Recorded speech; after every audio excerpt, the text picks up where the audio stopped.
Kolkata medical college হাসপাতালের microbiology বিভাগের সামনে দাঁড়িয়ে রয়েছি। সেই জায়গার ছবিটা দেখাবো এবং এই জায়গা বরাবর আমরা যদি দেখি কলকাতা মেডিকেল কলেজ কিন্তু এই মুহূর্তে জলমগ্ন, তার একটা অংশ। এবং এবং আমরা দেখতে পাচ্ছি যে কলকাতা মেডিকেল কলেজের শুধুমাত্র যে যে অংশে আমরা দাঁড়িয়ে রয়েছি মাইক্রোবায়োলজি বিভাগ, এখানে জল একটু নেমেছে। রাতভর বৃষ্টিতে কিন্তু এখানে প্রায় হাঁটু সমান জল দাঁড়িয়ে গিয়েছিল।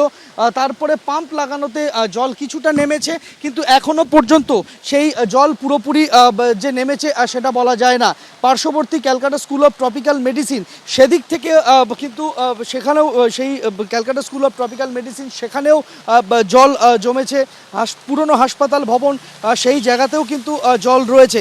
এবং আমরা দেখতে পাচ্ছি যে সেন্ট্রাল অ্যাভিনিউ থেকে সেই জল ব্যাকফ্লো হয়ে কলকাতা মেডিকেল কলেজ হাসপাতালে এসে কলকাতা মেডিকেল কলেজের যে অংশ রয়েছে, যেটা সেন্ট্রাল অ্যাভিনিউ লাগোয়া, সেই সেন্ট্রাল অ্যাভিনিউ লাগোয়া অংশ